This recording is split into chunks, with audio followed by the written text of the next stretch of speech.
सभी भाई बहनों को जय मसीह की स्वागत है आपका हमारे मसीही वचन यूट्यूब चैनल में। आइए हम पवित्र वचन में से पढ़ेंगे नीति वचन उसका 8 और 9 अध्याय।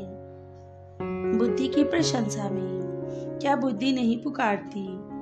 क्या समझ उचित शब्द से नहीं बोलती है?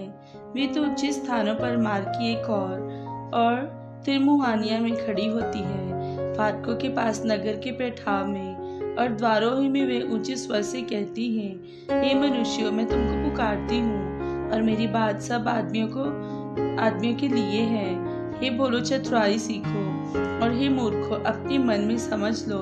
सुनो, क्योंकि मैं उत्तम बातें कहूंगी और जब मुंह खोलूंगी तब उससे सीधी बात निकलेगी, क्योंकि मुझसे सच्चाई की बातों का वर्णन होगा। दुष्टता की बातों से मुझको घृणा आती है। मेरे मुंह की सब बातें धर्म की होती हैं, उनमें से कोई टेढ़ी या उलटफेर की बात नहीं निकली है।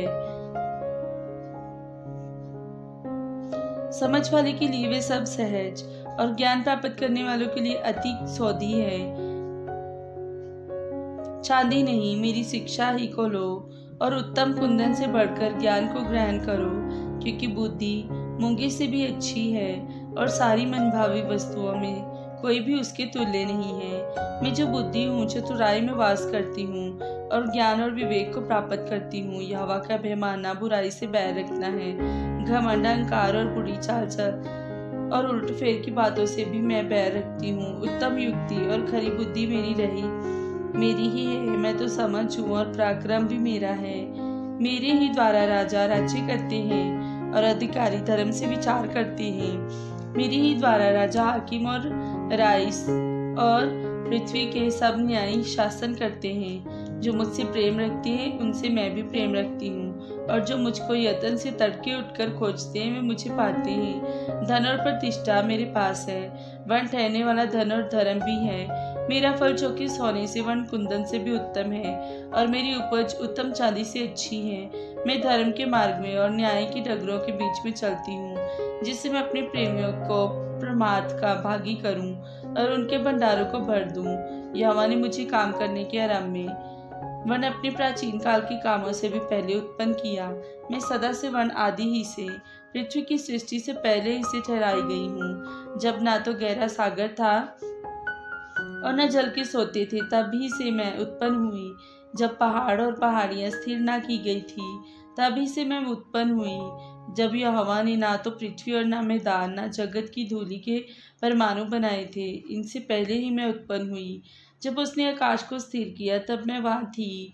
जब उसने गहरे सागर के ऊपर आकाशमंडल ठहराया, जब उसने आकाशमंडल को ऊपर से स्थिर किया और गहरे सागर के सोते फूटने लगे, जब उसने समुद्र की सीमा ठहराई कि जल उसकी आज्ञा का उल्लंघन न कर सके, और जब वह पृथ्वी की नींव की डोरी लगाता था, तब मैं कारीगर सी उसके पास थी और प्रतिदिन मैं उसकी प्रसन्नता थी और हर समय उसके सामने आनंदित रहती थी। मैं उसकी बसाई हुई पृथ्वी से प्रसन्न थी और मेरा सुख मनुष्यों की संगति से होता था। इसलिए अभी मेरे पुत्रों, मेरी सुनो। क्या ही धन्य है वे जो मेरे मार्ग को पकड़े रहते हैं। शिक्षा को सुनो और बुद्धिमान हो जाओ, उसके विषय में अनसुनी ना करो।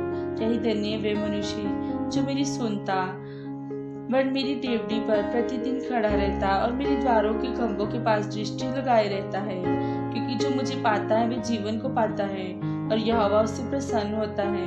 किंतु जो मेरा अपराध करता है वे अपने ही पर उपद्रव करता है। जितने मुझसे बैर रखते वे मृत्यु से प्रीति रखते हैं। बुद्धिमानी और मूर्खता। बुद्धि ने अपना घर बनाया और उसके सातों खंभे गड़े हुए हैं। उसने अपने पशु वध करके अपने दाख मधु में मसाला मिलाया है और अपनी मेज लगाई है। उसने अपनी सहेलियां सबको बुलाने के लिए भेजी हैं। वे नगर के ऊंचे स्थानों की चोटी पर पुकारती हैं, जो कोई भोला है वे मुड़कर यहीं आए, और जो निर्बुद्धि है उससे वे कहती है, आओ मेरी रोटी खाओ और मेरी मसाला मिलाए हुए दाख मधु को पियो। भोलों के संग छोड़ो और जीवित रहो। समझ के मार्ग में सीधे चलो। जो ठट्ठा करने वालों की शिक्षा देता है वह अपमानित होता है, और जो दुष्ट जन को डांटता है वह अकलंकित होता है। ठट्ठा करने वाले को ना डांट, ऐसा ना हो कि वह तुझसे बैर रखे। बुद्धिमान को डांट, वह तुझसे प्रेम रखेगा। बुद्धिमान को शिक्षा दे, वह अधिक बुद्धिमान होगा। धर्मी को चिता दे, वह अपनी विद्या बढ़ाएगा। यहोवा का भय मानना बुद्धि का आरंभ है, और परम पवित्र ईश्वर को जानना ही समझ है। मेरे द्वारा तेरी आयु बढ़ेगी और तेरे जीवन के वर्ष अधिक होंगे। यदि तू बुद्धिमान हो तो बुद्धि का फल तू ही भोगेगा, और यदि तू ठट्ठा करे तो दंड केवल तू ही भोगेगा। मूर्खता